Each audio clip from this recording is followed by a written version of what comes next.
My parents gave my sister a $240,000 trust fund, and all I got was an empty chair. I have worked hard for everything in my life. Nothing ever came easy, but I pushed through. I juggled jobs, paid bills late, and stayed up at night worrying about the future. My sister Harper never had to worry about any of that. She was always the favorite, pampered, and spoiled since she was little. My mom, Elaine, treated her like the most precious thing in the world, while my dad, Thomas, just went along with it and never stood up for me. I tried not to compare myself to Harper, but one moment made it impossible. I had been saving and struggling for graduate school, and I finally asked my parents for a small loan to cover one semester. I thought maybe, just this once, they'd be proud of how hard I'd worked and help me take the next step. I sat at the table, papers spread out, explaining how I would pay everything back. Mom didn't even look moved. Dad kept his eyes down, quiet as always. And then Mom told me the truth I wasn't prepared for. There wasn't any money for me. Not because they couldn't afford it, but because every last cent had already been set aside for Harper. Her words hit me harder than anything I'd ever heard. We saved everything for Harper's future. You're strong enough on your own. I sat there stunned. Strong enough on my own? That wasn't encouragement, it was dismissal. It was them telling me I didn't matter as much. My sister had a fortune waiting for her, while I was being told to keep fighting alone, as if my struggles didn't deserve the same care or support. I left the table that day with my chest heavy and my throat tight, trying not to let them see me break. It wasn't just about the money. It was about what it meant. They had chosen her. They had always chosen her. The trust fund wasn't just dollars in a bank account. It was proof of love and loyalty, divided unfairly. Later that night, I stared at myself in the mirror and thought about everything I had carried on my own. I thought about Harper showing off her designer clothes and bragging about her trips, never worrying about how she'd pay for anything. She would never know the feeling of begging for help and being told no.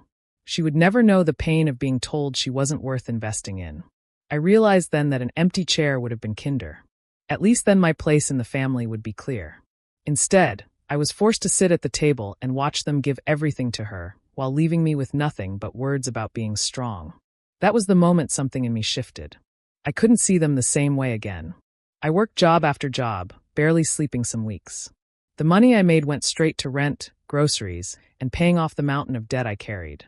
There was never anything left over for myself. I learned to give up on things I once dreamed of, like traveling or going back to school. Every time I thought I was getting ahead, another bill came in, and I had to start all over again.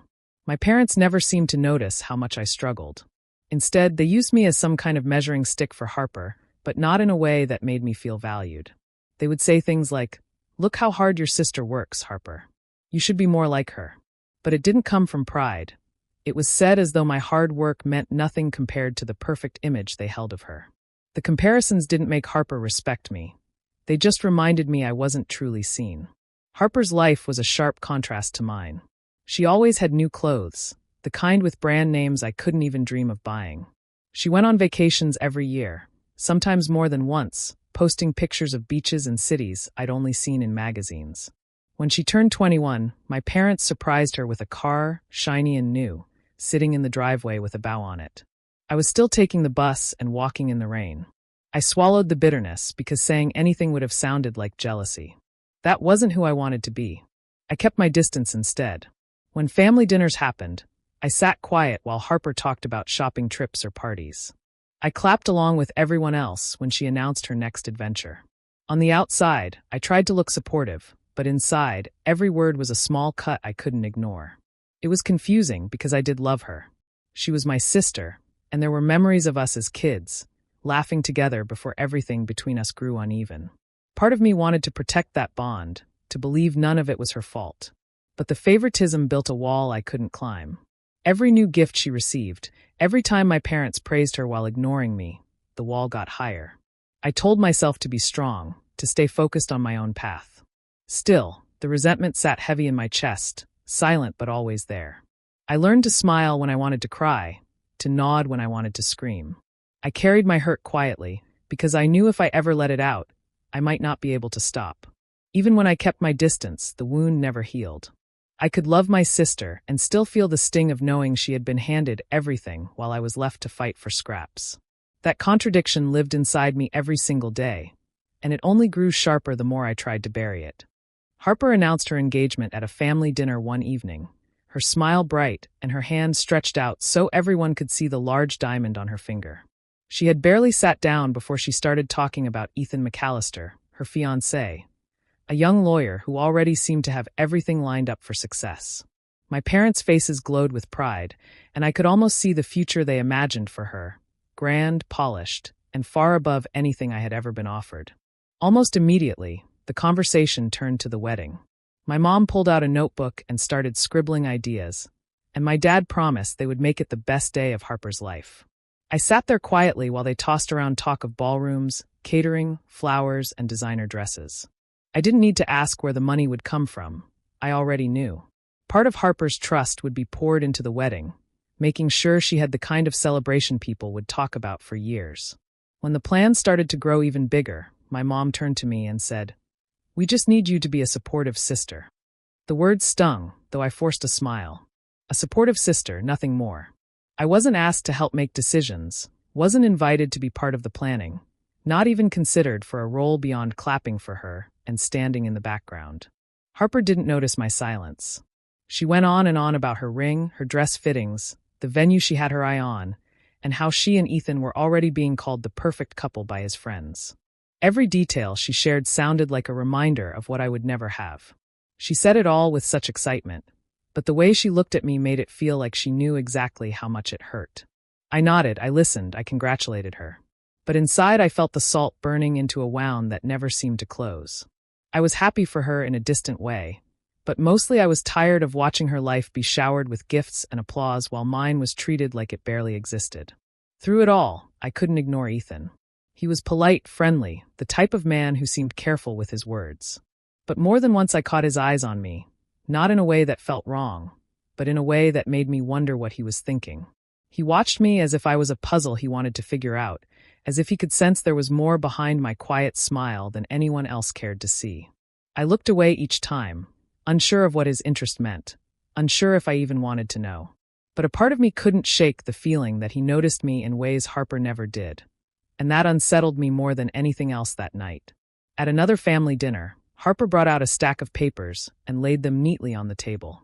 She said she had finished the seating chart for her wedding and wanted everyone to see how perfect it looked. Mom leaned in close, excited, while Dad nodded along as if the whole thing were already a masterpiece. I sat quietly, waiting for my name, telling myself not to expect too much. Harper read off the list like it was an award ceremony. Her friends, her fiancé's colleagues, her bridesmaids, and of course, the table right in front for the immediate family. She smiled as she described the decorations for that table, saying it would be the heart of the reception. My parents beamed, pleased to imagine themselves sitting front and center. When I finally spotted my name, I felt my stomach sink. It wasn't anywhere near the family table. Instead, I was listed as family guest and placed all the way in the back. I thought at first it had to be a mistake, some kind of oversight, but when I asked Harper about it, she simply shrugged and said the front table was already full. That alone would have been enough to sting, but then I noticed something else on the chart. Right at the front, next to my parents, was an empty seat. Harper explained that it was for appearances, in case anyone important showed up late or if the photographer needed the table to look even. My chest tightened as I realized the truth. My family would rather leave a chair empty than have me sitting with them. The room around me grew blurry as Harper continued chatting about centerpieces and flowers. Mom didn't even glance my way, too busy agreeing with every little detail. Dad stayed silent, as if the decision about the seating chart had nothing to do with him. No one seemed to notice that I had gone quiet, staring at the paper as if it had spelled out what I had always feared. To them, I wasn't really family. I was an afterthought, someone to be tucked away where I wouldn't disturb the picture they wanted to show the world. That empty chair was the perfect symbol of what I meant to them. Disposable, replaceable, easier to erase than to acknowledge. I held myself together through the rest of dinner, forcing a smile, nodding when Harper looked in my direction, pretending I didn't care. But when I finally got home, the mask broke.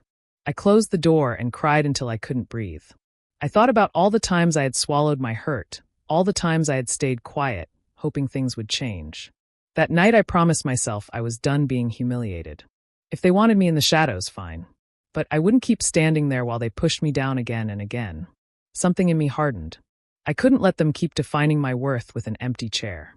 One afternoon, I found myself sitting with Ethan while Harper was busy on the phone.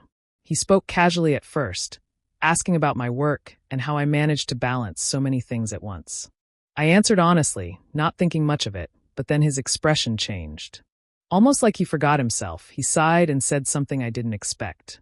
He admitted Harper could be difficult, that she always wanted things her way, and that sometimes it felt exhausting. The words came out quickly before he caught himself, glancing at me as if he'd already said too much. I didn't respond right away, but inside I felt a shift. It was the first time I'd heard anyone close to Harper hint at what I had always known, that beneath her polished image, she was spoiled, demanding, and used to everything being handed to her. It made me realize Ethan wasn't as blind as I thought. He might not be as committed to the picture-perfect future Harper believed they were building. Later that evening, Harper turned her attention to me in front of Ethan. She laughed about how I was still single, still struggling with bills and long hours, and she said it in that tone that wasn't playful but sharp enough to sting.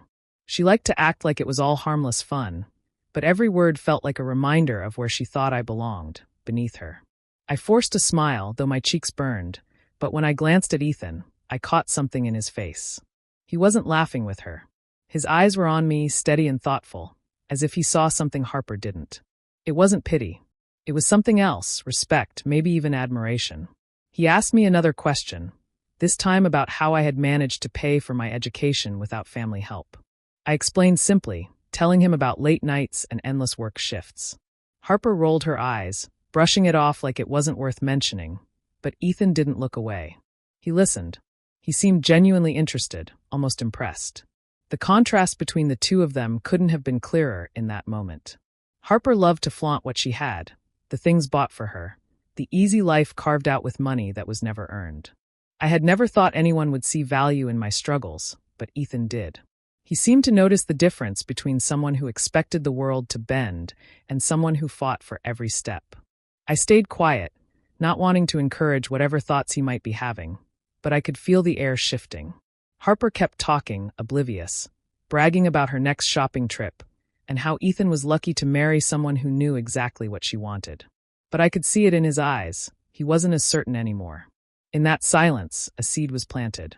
Harper's perfect world, the one she paraded in front of everyone, suddenly didn't look so unshakable. And for the first time, I wondered if Ethan was starting to see the cracks. The weeks leading up to the wedding were filled with non-stop talk about flowers, menus, and dresses. Every time I visited, the house was covered in wedding magazines and checklists taped to the fridge. My parents moved around as if nothing else in the world mattered. Mom spent hours making calls, comparing decorations, while Dad just nodded and agreed with whatever Harper wanted. Whenever I tried to join a conversation, my words went unheard. It was like I wasn't even there. One evening, I was walking past Harper's room when I heard her voice. She was laughing with one of her friends on the phone. At first, I tried not to listen, but then I caught my own name. Harper said I was the family embarrassment, the sister who worked too much, dressed too plain, and didn't belong in the spotlight. The words stung deeper than I wanted to admit. I pressed my back against the wall, holding my breath, waiting for the laughter to stop. When it did, I slipped away, my heart heavy. Not long after, I found myself in the kitchen with Harper and Ethan. She was complaining about the cake, saying it wasn't elegant enough. She turned her irritation toward me, muttering about how I probably couldn't even tell the difference between cheap and expensive. Before I could respond, Ethan spoke up. His voice was calm but firm as he said, "I think Delaney has better taste than you give her credit for." The room went silent. Harper's face tightened, her smile slipping into something colder. She quickly changed the subject, but I could see the anger in her eyes. She didn't like anyone standing up for me, least of all her fiancé. I wanted to thank him, but I stayed quiet. It was safer that way. The more time passed, the more I wondered if I should even go to the wedding. Every part of it screamed that I didn't belong. The seating chart still haunted me, and Harper's cruel words replayed in my head. A part of me thought walking away would be easier, that no one would miss me if I didn't show up. But then another thought crept in. Maybe going wasn't about supporting her. Maybe it was about me, proving to myself that I wasn't afraid to face their rejection anymore. I had spent too long hiding my hurt, letting them treat me like a shadow. If I didn't go, it would feel like letting them win, like admitting they were right about me being less. So I made my choice. I would attend the wedding, not for Harper, not for my parents, but for myself. I would walk into that room, sit in my place, and hold my head high. Even if they ignored me, even if Harper tried to tear me down again, I would be there on my own terms. For once, it wouldn't be about them. It would be about me refusing to disappear. The night before the wedding, the house was in chaos.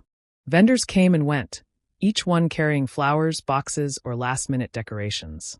Harper was in the middle of it all, shouting orders like a general. Nothing was good enough for her. She hated the flowers, complained about the food, and even screamed at the photographer for being too slow. Ethan tried to calm her down, but she snapped at him too, saying he didn't understand how important this day was. Her voice was sharp, high, and full of rage.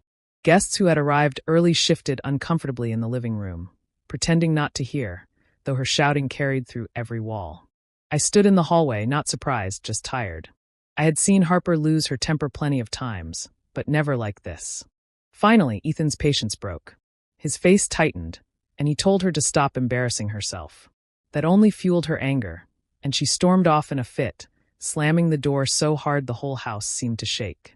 Ethan stood there, breathing heavily, running a hand through his hair. When his eyes found mine, it was as though he'd been waiting for someone to witness it. Later that night, he found me on the porch, where I had gone to get some air. He sat down beside me, quiet at first. Then he let out a long breath and admitted he wasn't sure about any of this. He said Harper wanted everything her way, all the time, and he was beginning to wonder what their life together would really look like. I didn't know what to say, so I stayed silent. Part of me wanted to tell him to run, to leave before it was too late. But I knew those weren't my words to give. Even without my voice, my silence said enough. He looked at me like he understood exactly what I was thinking. There was no need for me to encourage him. He already knew. As the night stretched on, Harper reappeared, this time unsteady on her feet. She had been drinking, and it showed. Her laughter was loud and forced, her words slurred.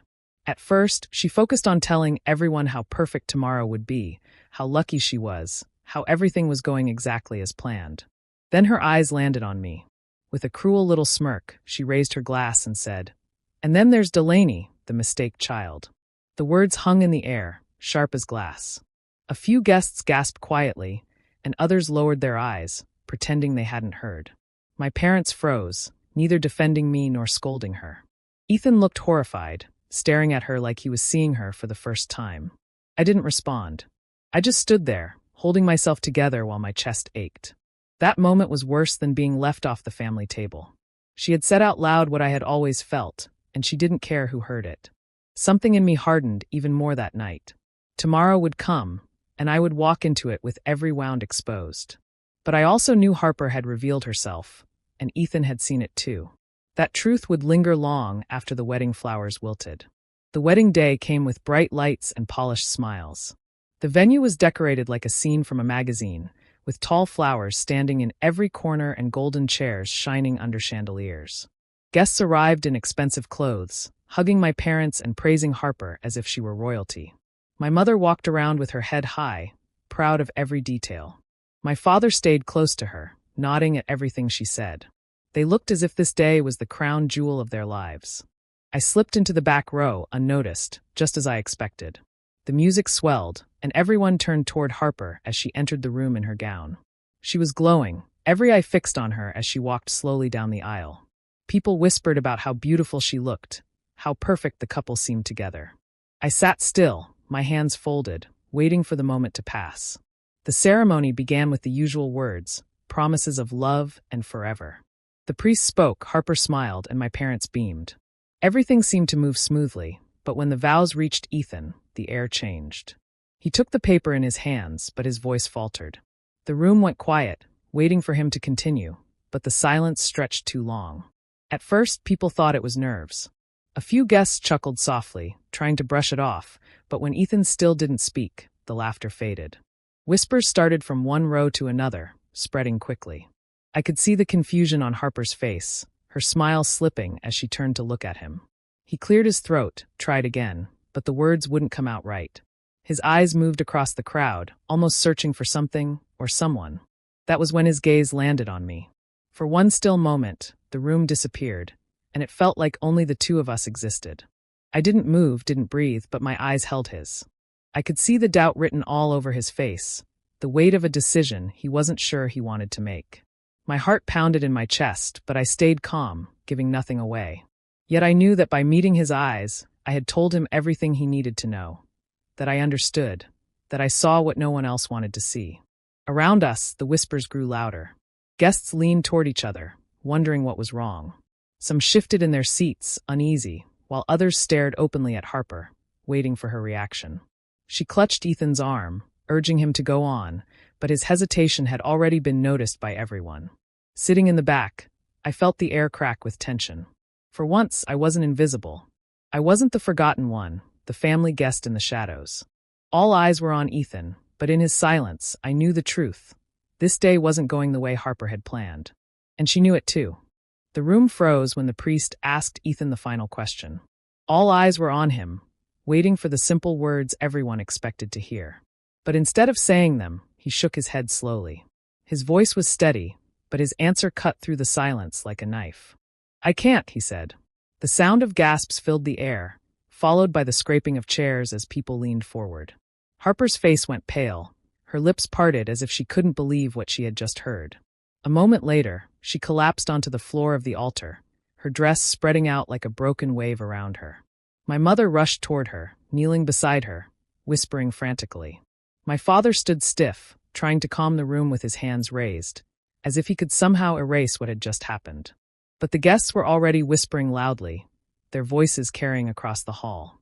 Some tried to hide their shock, but most didn't bother. They stared openly, eager for the scandal to unfold.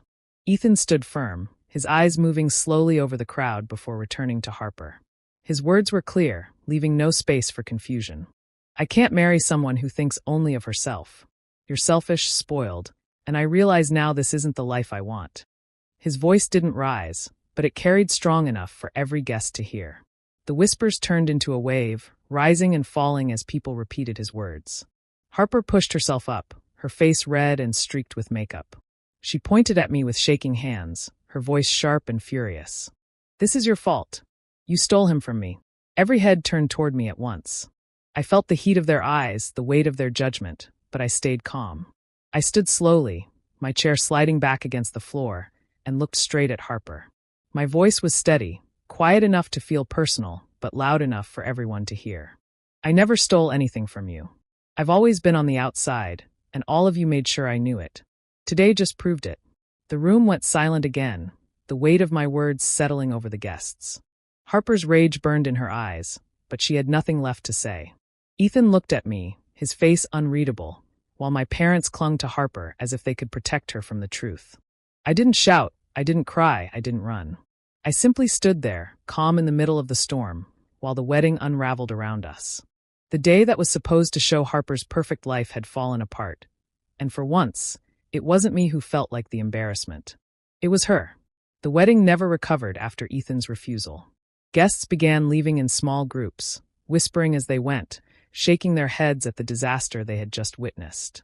The hall that had been decorated so perfectly now felt cold and empty, like the joy had been ripped out of it. The music stopped, the food sat untouched, and the money poured into every detail no longer meant anything. My parents stood near the altar, trying to keep order, but their red faces showed what they really felt, humiliation. Harper refused to leave the stage at first. She sat there crying, her dress wrinkled, her hair falling out of place. She begged Ethan to change his mind, but he walked away without looking back. For all the months of planning, for all the trust fund money spent to make the day shine, she was left with nothing but stares from people who now pitted her. Mom tried to console her, whispering that everything would be fine, while Dad kept apologizing to the guests, his voice low and rushed. No one believed him. The truth was plain to see. The golden image they had built around Harper had cracked wide open in front of everyone. Their favorite child had been abandoned at the altar, and there was no way to cover it up. I didn't move to help her. I didn't smile or smirk either. I simply stood there, calm, watching the scene play out. For once, I didn't feel small. I didn't feel invisible. I wasn't the one being pushed aside. Harper's perfect world had collapsed, and I didn't have to lift a finger. When it became clear the ceremony was over, I quietly made my way out. No one stopped me, no one asked me to stay. My parents were too busy trying to shield Harper from the shame, though nothing they said could erase what had happened. As I stepped outside, the cool air hit my face, and a strange peace washed over me. I realized I didn't need their approval, their money, or their love measured in trust funds and empty chairs. I had carried myself this far without them, and I could keep going. Behind me, Harper still had her fortune, but it couldn't buy back Ethan or the respect she had lost. All that remained was a ruined wedding and whispers that would follow her for years. I walked away with nothing in my hands, but dignity in my heart. For the first time, that felt like enough. Do you think Ethan made the right choice by walking away from Harper and her family? Or should he have stayed and tried to make it work? Share your thoughts in the comments. I'd love to hear your opinion.